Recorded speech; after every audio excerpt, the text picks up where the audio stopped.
नमस्कार, मी युगा. तशी युगा किचनमध्ये आपले सर्वांचे स्वागत आहे.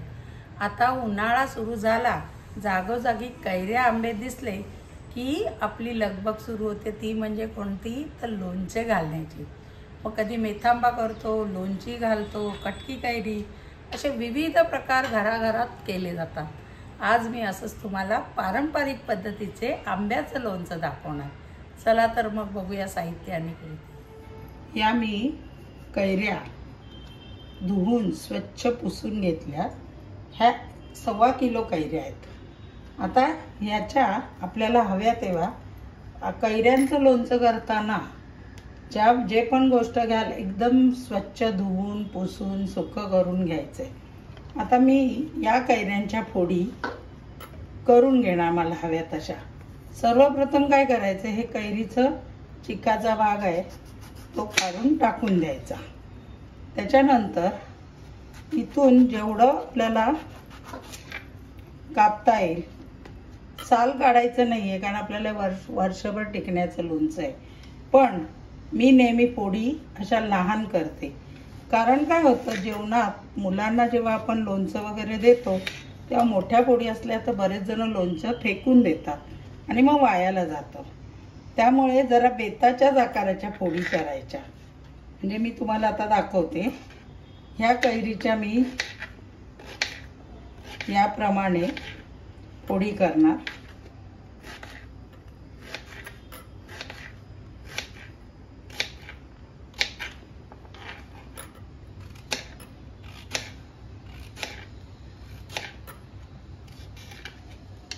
अशा प्रकारे मी सगळ्या कैऱ्यांच्या फोडी करून घेते. अशा तऱ्हेने मी कैरीच्या सगळ्या फोडी अशा इतक्या छोट्या छोट्या करून घेतल्या. आणि हा जो बाट राहिलाय ना, हा बाट मी वेगळा उकडून या जरा, आता हे मी 1 किलोच घेतले त्यामुळे, आणि मोठ्या कैऱ्या असल्यामुळे माझ्याकडे 2 आणि 2-3च कैऱ्या बसले, त्यामुळे हे तिन्ही बाट मी कुकरमध्ये उकडवून त्याचं पण करणार. आता मी ह्या स्वच्छ कढईत ह्या फोडी ठेवणार आणि या फोडींना 1 चमचा हळद आणि 1 चमचा 1 ते 2 चमचे मीठ लावून या अशाच आपला मसाला तयार होईपर्यंत ठेवून देणार बाजूला. या चांगल्या मिक्स करून बाजूला ठेवते. आता मसाला बघू त्याला काय. कैरीच्या लोणच्याला लागणारं साहित्य बघूया. हे मी तेल अंदाजे, म्हणजे आपल्याला खरं म्हणजे साधारण कैऱ्या भिजतील एवढं तेल लागतं. अंदाजे हे मी काढलेलं आहे, तरी अर्धा लिटर तेल आहे. हे 1/2 किलो मीठ घेतलंय. हे मीठ 1/2 किलो, जर तुमच्याकडे खडे मीठ असेल ते घेतलं तरी चालेल, नाहीतर जे मीठ अवेलेबल असेल ते घ्यायचं. मोहरीची डाळ ही मी 100 ग्रॅम घेतली. या 8 चमचे, हे 8च्या पोह्या खातो ते 8 चमचे काश्मीरी मिरची घेतली. 10 ग्रॅम हिंग घेतलाय आणि 2 मोठे चमचे मेथी दाणा घेतलाय आणि ह्या 4 चमच्यांनी हळद घेतली. आता काय, जरी हे सगळं साहित्य आहे तर सर्वप्रथम थोड्या तेलात, म्हणजे 2-4 चमचे तेल कढईत गरम करून पहिल्यांदा आपल्याला हिंग आणि मेथी तळून घ्यायचं आहे. ते पहिलं तळून कढई तापत ठेवली आणि हे पहिलं मीठ थोडंसं गरम करून घेते, कारण त्यातला ओलावा निघून जायला हवा. तो घालवण्यासाठी थोडं मीठही गरम करते.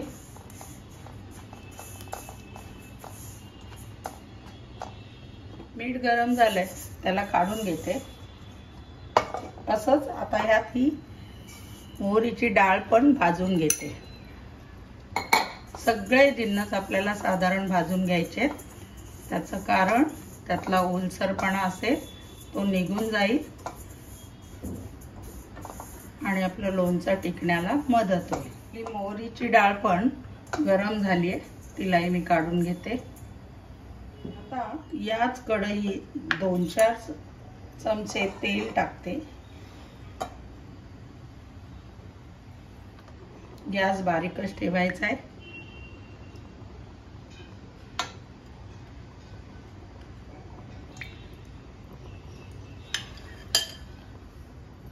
आणि मग यात तेल गरम झालं की हिंगाचे खडे तळून घेते आणि मग मेथी टाकते. त्यात मेथी टाकते. हे छानसं दोन्ही तळून घ्यायचे. तळून घेते. हिंग आणि मेथी तळून झाले. आता हे काढून घेते. हिंग आणि मेथी काढलाय आणि त्याच तेलाच्या कढईत आता हे तिखट आणि हळद, गॅस बंद करायचा आहे आणि हळद हे तिखट त्याच कढईत गरम करून घे.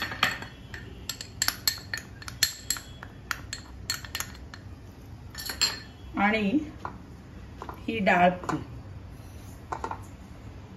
हे सगळं त्या तेलाच्या कढईत गरम करून घेते.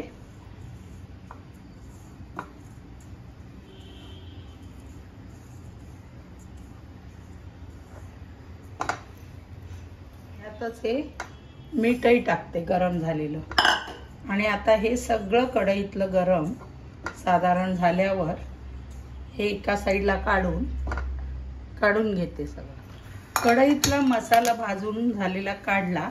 आता याच कढईत मी हे जे तेल घेतलंय ते तापत ठेवते.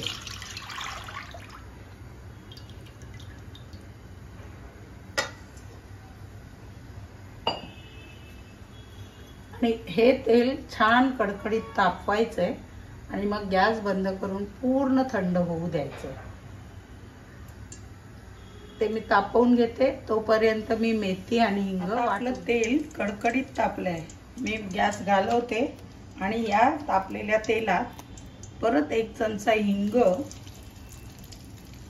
छोटा असल्यामुळे मी हे 2 घेतले, हिंग टाकून हा पूर्ण हे तेल गार होऊन दे. आता काय करायचं, तेल गार होईपर्यंत या लोणच्याच्या फोडी ज्या आपण हळद मीठ लावून जरा बाजूला ठेवलेल्या त्या पहिल्यांदा नीट मिक्स झालंय हळद का बघायचं, हळद मीठ. आणि आता याला पाणी सुटतंय बघा आत. तर ह्या फोडी आधी एका बाजूला काढून घ्यायच्या.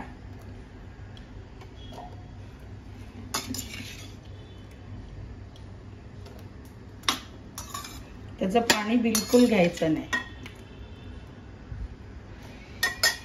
त्या काढून घेते मी. असं पाणी काढून आता हे जे हळद मिठाचं खालचं पाणी राहिलंय हे फेकून देऊन परत कढई स्वच्छ धुवून पुसून घेते. आणि मग आपल्याला त्यात आता लोणचं सगळं मसाला मिक्स करा. मसाला सगळा तयार झालाय. ही कढई मी धुवून जरा गॅसवर गरम करून घेतली. आता ती थंड झाली आहे. याच्यात या सगळ्या कैऱ्याच्या फोडीतलं पाणी काढलेलं या पहिल्या घ्यायच्या.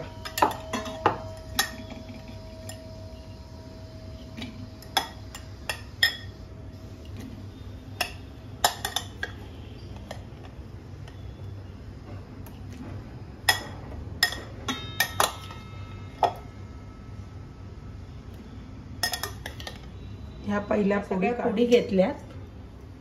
आता हे मी सगळं हळद, मीठ, तिखट, डाळ्या हे सगळं एका भांड्यात कढईतलं गरम केलेलं काढलं. आणि आता ही हिंग मेथी जी वाटली आहे ती पण ह्यात मिक्स करायची. आणि हा सगळा मसाला आपल्याला कैऱ्याच्या फोडींना टाकायचा आहे.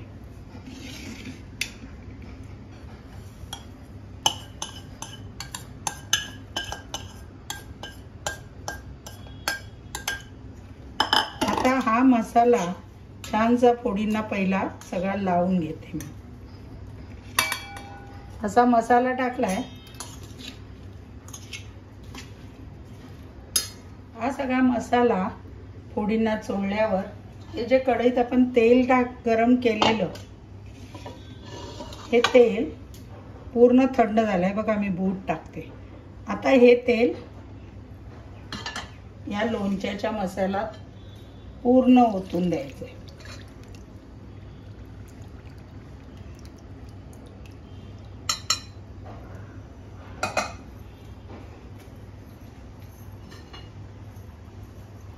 आणि या तेलात ह्या फोडी अशा छान मिक्स करायचं. तेल जास्तीचं असलं म्हणजे लोणचं आपलं खराब होण्याचा काहीच प्रश्न पडत नाही. म्हणून जरा जास्तीचंच तेल टाकायचं.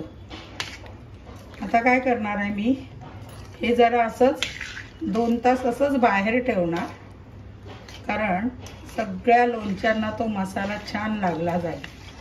आणि मग पुन्हा हलवून मग मी काचेची बाटली धुवून छान वाळवून ठेवली आहे, तिला गरम पाण्यातनं स्टरलाइज केले.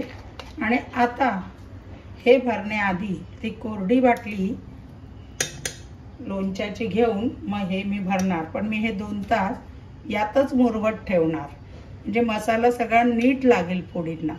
आणि मग हे मी लोणचं भरते. तोपर्यंत 2 तास हे मी बाजूला ठेवते. आपलं लोणचं तेल घालून मी सकाळी भिजून ठेवलं आहे, 4-5 तास झाले, छान मुरलं आहे. आता मी काय करणार आहे, ही बाटली लोणच्यासाठी धुवून सगळी एअरटाईट बाटली धुवून स्टरलाइज केली. आता ही हात भरणार आणि मग हे हवाबंद म्हणजे झाकण घट्ट लावून ठेवून द्यायचे. अशा मी छोट्या 2 बाटलीत भरणार, कारण का अशी ही एक आणि ही एक घेतली.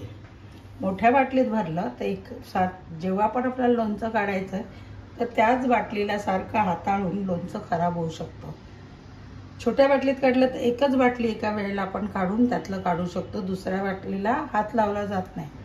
तर मी या भरून घेते आणि दाखवते. अशा मी ह्या 2 बरण्यात लोणचं भरलंय, घट्ट झाकण लावले आणि ठेवून दे.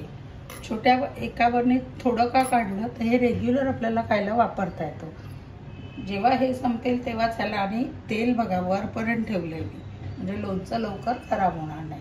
अशा तऱ्हेने आपलं आंब्याचं लोणचं तयार. किती थोड्याशा वस्तूत छान लोणचं होतं आणि आपली वर्षभराची सोय होऊन जाते. आणि हे लोणचं जाणकार व्यक्ती तर करतातच, पण जर एखाद्याने बघितलं तर आताच्या मुलीसुद्धा करू शकतील.